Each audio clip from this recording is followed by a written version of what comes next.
Salut à toi. Écoute, j'espère que tu vas bien.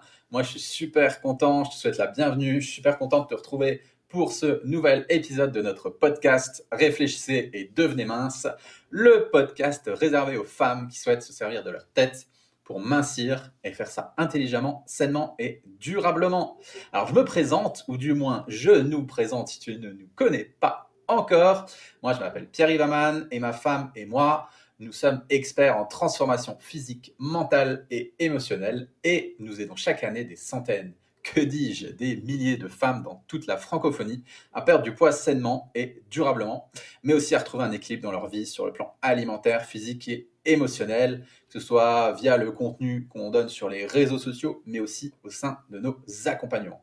Alors si tu aimes ce podcast, n'hésite pas à mettre une étoile, un j'aime ou un like en fonction de la plateforme sur laquelle tu l'écoutes. Je te remercie par avance. Alors aujourd'hui, je voulais te parler d'une des erreurs les plus courantes que je vois chez les femmes qui veulent mincir sainement et durablement. Alors cette erreur, c'est qu'en fait, elles laissent les autres avoir du pouvoir sur elles. Elles font confiance aveuglément aux experts, aux livres, aux vidéos, à Internet, et au final, elles s'oublient complètement.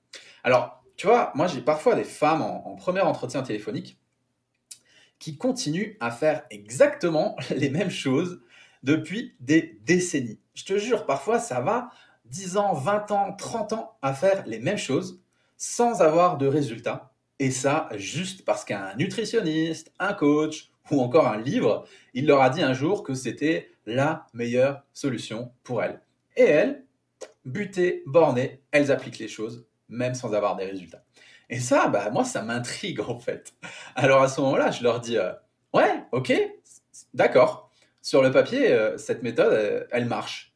Mais en pratique, est-ce que tu as des résultats? Et là, elles me répondent non. Et là, je leur demande alors pourquoi tu continues? Ah, bah oui, mais tu sais, on m'a dit que. Et pour moi, en fait, on est un con. Tout ce qui doit compter pour toi, en fait, c'est toi. C'est toi et les résultats que toi, tu obtiens en appliquant la stratégie que toi, tu as choisie. En fait, la vie des autres ou les facteurs extérieurs, ils doivent pas t'influencer. Si tu te sens épuisé, si tu n'as pas d'énergie, que tu perds tes règles, que tu développes des troubles du comportement alimentaire, que tu es irritable, euh, que tu perds confiance en toi, mais en fait, c'est juste que la stratégie que tu utilises pour mincir, elle marche pas, elle te convient pas, et c'est tout. Et honnêtement, j'ai envie de te dire, on s'en contrefiche royalement, que ce soit un expert en blouse blanche qui a écrit une thèse sur le sujet et que des milliers de personnes achètent ses livres. Si toi, ça te convient pas, tu as le droit. C'est OK. Donc vraiment, par rapport à ça, tu vois, récupère ton pouvoir, ne laisse personne te dire comment tu devrais te ressentir. Retiens bien ça, vraiment, tu es le seul maître à bord de ton navire en fait. Et ça, c'est vraiment un point super important que je rencontre beaucoup trop chez les femmes. Elles laissent les autres décider à leur place. Alors attention, hein, voilà, faut pas tomber non plus dans l'autre extrême, faut pas se faire avoir. L'autre extrême, c'est celui de passer de méthode en méthode 36 fois par mois. En fait, pour voir si une méthode elle fonctionne, il faut la tenir sur plusieurs semaines. Et ça, c'est très important. Si elle n'a pas marché, identifier clairement pourquoi elle n'a pas marché, histoire de ne pas refaire continuellement les mêmes erreurs. C'est un peu comme dans les relations amoureuses au final, dans les relations de couple. Si tu t'aperçois que ton premier amour, c'est un homme violent, dépressif, colérique, tu peux toujours te dire que c'était à cause de ton manque d'expérience.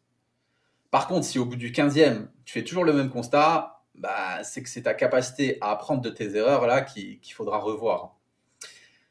Tu vois, le problème, c'est qu'il y a beaucoup de femmes qui passent de régime en régime sans apprendre de leurs erreurs.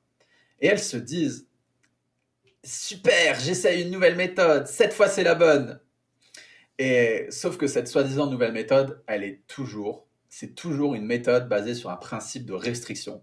Et du coup, comme toutes les autres, elle ne fonctionne pas sur le long terme.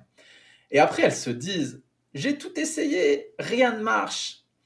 Et à ce moment-là, j'ai envie de leur dire, oui, tu as tout essayé, tu as essayé plein de méthodes. mais qui ont toutes le même facteur limitant. Par exemple, on va prendre le cas de ma femme. On va prendre le cas de ma femme, Céline. En fait, comment elle a fait? C'est en identifiant concrètement toutes les méthodes qu'elle avait essayées par le passé, qu'elle a pu créer la méthode parfaite pour elle. Et si tu veux, aujourd'hui, elle aide des centaines de femmes chaque année en accompagnement, non pas en leur donnant sa méthode ou la méthode qui marche pour elle, la méthode qui marche pour Céline, mais elle les aide en fait à créer la leur. En suivant quoi? En suivant des principes de retour à soi, en suivant des principes de comment écouter son corps, comment écouter ses ressentis. Elle ne va pas à chaque femme donner sa méthode à elle. Elle leur apprend à écouter leur corps. Ok? Donc là, je vais vraiment te partager une pépite de chez Pépite dans ce podcast. Qu'est-ce que c'est? C'est la formule ultime du succès que Céline et moi, on utilise en fait dans tous les domaines de notre vie. Vraiment, on s'en sert dans tous les domaines de notre vie, que ce soit au niveau de notre couple, au niveau du sport, au niveau de notre santé, au niveau de notre entreprise. On utilise toujours cette même méthode. Donc là, vraiment, mets le podcast sur pause si jamais tu n'as pas un papier, un crayon ou de quoi noter, parce que c'est vraiment pépite ce que je vais te partager là. 6 étapes, les 6 étapes de la méthode ultime du succès. Donc tu peux vraiment l'adapter, tu peux même l'utiliser pour mincir sainement et durablement. D'ailleurs, je te conseille de l'utiliser pour ta perte de poids parce qu'elle est extrêmement puissante. Voilà, j'espère que tu es prête. Donc la première étape, c'est quoi? C'est connaître et définir clairement les résultats que tu veux obtenir. Donc ça peut être par exemple, je veux plus avoir de TCA, je veux plus avoir de troubles du comportement alimentaire, je veux perdre 10 kilos, je veux avoir suffisamment d'énergie, débordée de vitalité pour courir un semi-marathon. Voilà, définir, connaître et définir clairement les résultats que tu veux obtenir. Étape 1.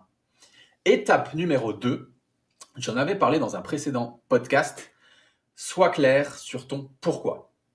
Pourquoi tu as envie de faire ça? Pourquoi tu as envie d'obtenir ces résultats? Pourquoi tu veux devenir cette personne? Est-ce que c'est pour tes enfants? Est-ce que c'est pour ton couple? Est-ce que c'est pour te sentir bien? Est-ce que c'est pour avoir l'énergie de créer l'entreprise de tes rêves? Est-ce que c'est pour ton épanouissement personnel? Si tu connais pas ton pourquoi, en fait, si tu connais pas ton pourquoi, c'est ton moteur, ou si ton pourquoi il n'est pas assez puissant, tu vas lâcher le truc au bout de 2 semaines et c'est tout à fait normal. Donc, sois clair là-dessus, sois clair sur ton pourquoi. C'était la deuxième étape.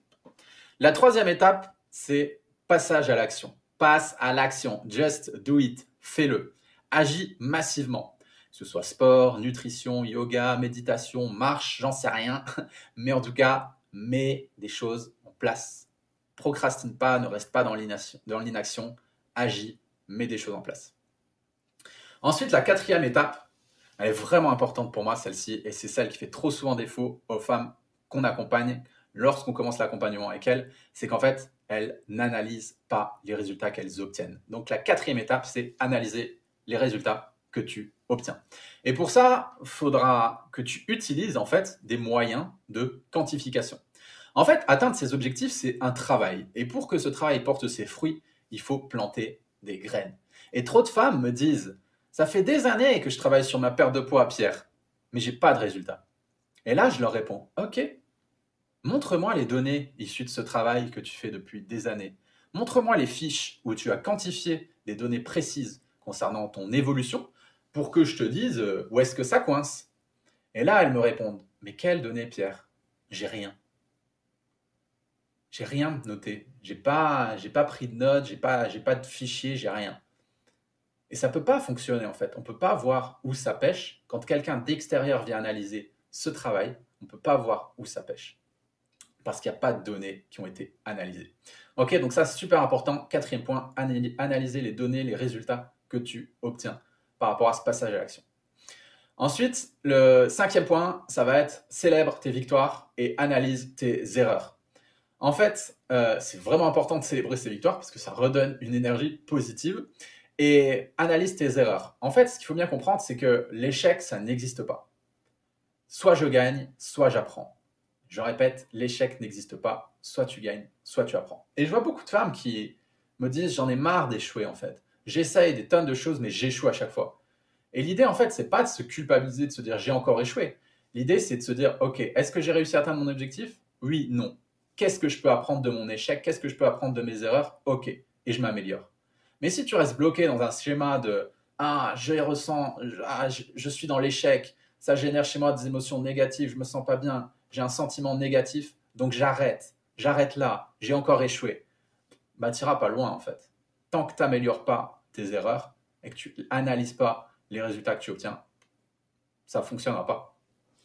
Ok. Et ensuite, le sixième point, c'est ajuster ton approche jusqu'à réussir. Voilà, ajuster ton approche. Ajuster ton approche jusqu'à réussir encore et encore et encore. Et là, il va falloir faire preuve de détermination. Par exemple, ok, là, j'ai plus de TCA. Par contre, je ne perds pas de poids. Ok, j'ajuste les choses. Super. Alors là, je perds du poids. Super, génial. Par contre, bah là, j'ai plus d'énergie. Mince, il y a quelque chose qui coince. J'adapte. J'ajuste. Ok, alors là, j'ai de l'énergie. Ah, par contre, ma peau, elle est dégueulasse. J'ai des boutons qui ressortent et tout. Ouh là là, ça va pas. J'ajuste. Et en fait, si tu n'as pas de moyen de quantifier des données ou de noter des choses importantes, eh bien, en fait, tu vas les oublier. Et c'est tout à fait normal. Hein. On n'a pas une mémoire incroyable. On oublie ces choses-là. C'est des détails. Et en fait, tu vas les oublier, ces choses qui pourtant sont très importantes. Et dans quelques mois, tu referas exactement les mêmes erreurs et tu vas tourner en rond encore pendant des années. D'où l'importance de la quatrième étape, avoir une capacité d'analyser les résultats que tu obtiens. Voilà pour la méthode ultime du succès en 6 points. J'espère que tu as pu prendre des notes. Alors quand je te parle de tout ça, tu vois, là en parlant de cette méthode, je souris. Peut-être que tu m'entends sourire derrière mon micro. Mais je viens de m'en souvenir là en fait, et je repense au coaching de groupe nutrition de la semaine dernière. En fait, l'assistante de Céline dans toute la sphère nutrition, naturopathie, était en vacances la semaine dernière, donc je suis venu en renfort pour aider Céline et en coaching de groupe. Et j'ai participé au coaching de groupe. D'habitude, je laisse Céline et son équipe qui sont beaucoup plus branchés nutrition, naturopathie, bien-être. Et moi, je m'occupe plus de la partie mindset. Mais là, je suis venu en renfort pour ma chère et tendre. Donc, je viens de m'en rappeler, tu vois, mais il y a Nathalie qui était là. Et Nathalie, elle vient de rejoindre le programme d'accompagnement et elle demande à Céline. Céline, les flocons d'avoine, c'est bien ou c'est pas bien? Parce que je sais plus qui croire en fait. Il y en a un qui dit que ça fait des cols et il y en a d'autres qui disent que ce sont des bonnes fibres pour le microbiote. Alors je fais quoi? Est-ce que je peux en manger ou est-ce que je peux pas en manger? Et là, Céline, elle lui dit, et Nathalie, elle en dit quoi, elle? Non, parce que c'est quand même toi la principale intéressée dans l'histoire, non? Alors, comment tu te sens quand tu manges des flocons d'avoine, Nathalie? Et là, il y a Nathalie qui lui répond, bah écoute Céline, c'est ça le problème, c'est que je ne sais pas écouter mon corps. Et tu vois, je rencontre, moi personnellement, en coaching, ce genre de situation toutes les semaines avec les femmes que j'accompagne. Et pour moi, ce n'est pas qu'une question de savoir écouter son corps ou non. À dire vrai, au début, je me disais, ouais, les gens, ils sont coupés de leur corps à cause de la société, à cause de la médecine moderne, de l'alimentation industrielle, bla bla bla. Mais aujourd'hui, je me rends compte que c'est pas ça. Ce n'est pas que ça. Ok, ça joue, mais c'est pas que ça. Et pour moi, c'est une question de leadership. Pour moi, quand on écoute le dernier qui a parlé, au lieu de ses propres sensations, c'est le signe d'un niveau de leadership qui est proche du néant. En fait, c'est donner son pouvoir aux autres. Il y a une loi fondamentale, en fait, qui régit notre monde, c'est que la nature, elle a horreur du vide. Donc, si toi, tu sais pas prendre des décisions, bah, quelqu'un les prendra pour toi. Et ça commence déjà dans ton assiette. Si toi, tu sais pas prendre des décisions sur qu'est-ce que je dois mettre dans mon assiette, bah, quelqu'un d'autre les prendra pour toi. C'est-à-dire que tu écouteras quelqu'un d'autre et bah, ça ne te réussira pas.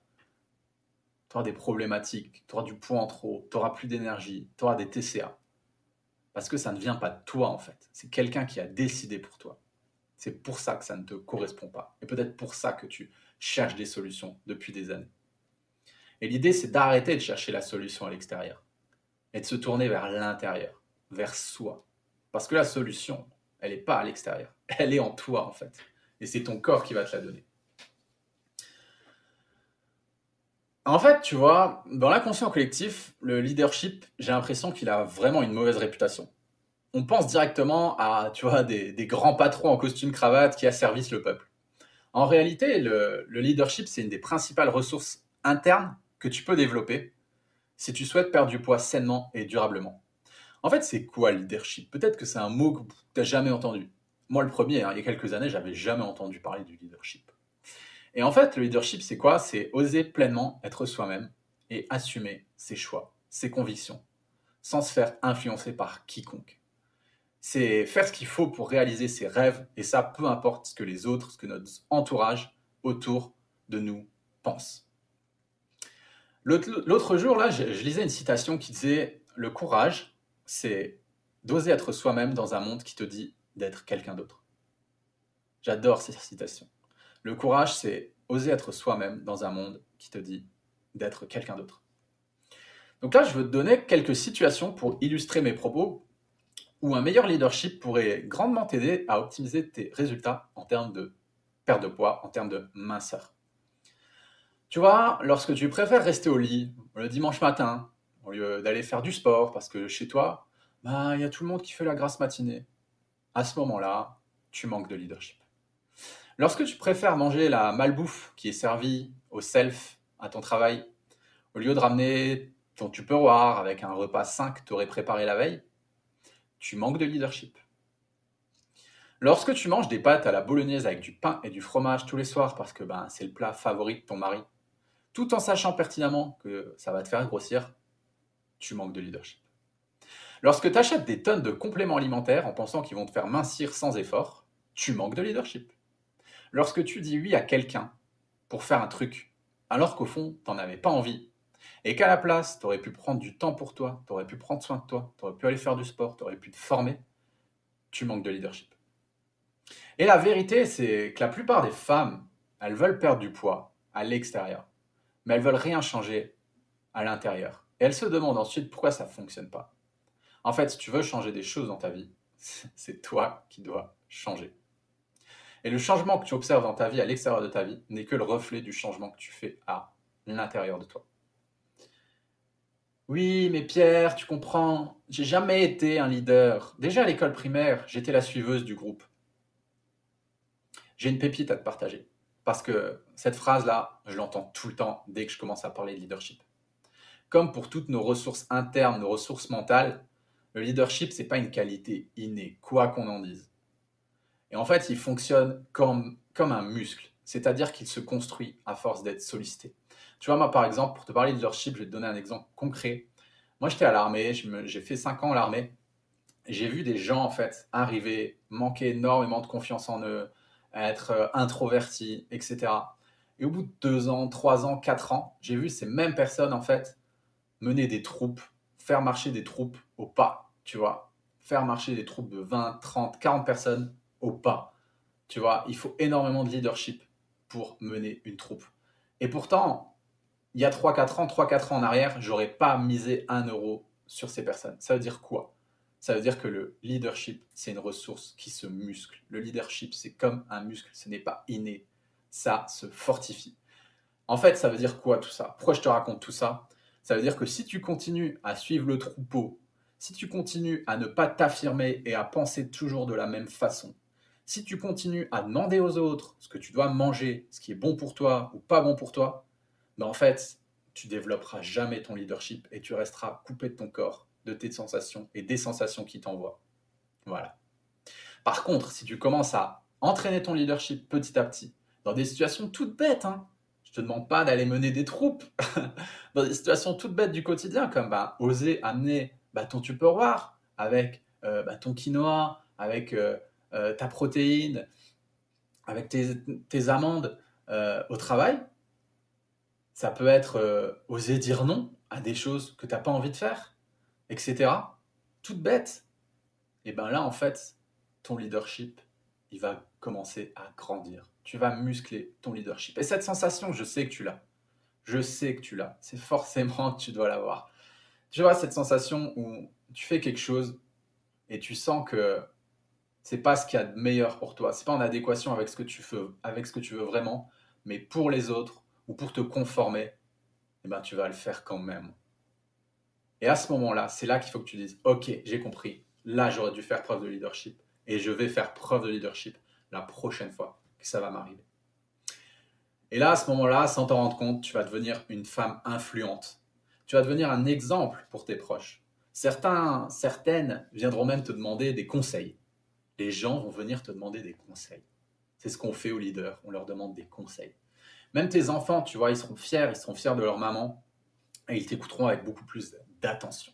Voilà, j'en ai terminé pour ce podcast. Ça m'a vraiment fait super plaisir de te partager tout ça aujourd'hui. Alors, si tu aimes notre approche holistique et globale et que tu as besoin d'aide pour changer des choses dans ta vie, eh ben, tu peux prendre rendez-vous avec moi ou avec un des membres de notre équipe pour justement voir si nous sommes les bonnes personnes pour t'aider. Pour ce faire, c'est super simple. Il te suffit d'aller sur notre site internet www.j'alimentemassanté.com, rubrique accompagnement. Et là, tu pourras prendre un rendez-vous avec moi ou avec les membres de mon équipe. Ou bien, tu as aussi le lien, voilà, juste en dessous de ce podcast, prendre rendez-vous. Et on verra ensemble si nous sommes les bonnes personnes pour t'aider et si ça vaut la peine qu'on fasse un bout de chemin ensemble. Voilà, écoute, encore une fois, ça m'a fait vraiment super plaisir de te partager tout ça. N'hésite pas à mettre un petit like ou une étoile sur ce podcast. En attendant, moi, je t'envoie plein d'ondes positives et je te dis à très bientôt. Ciao, ciao!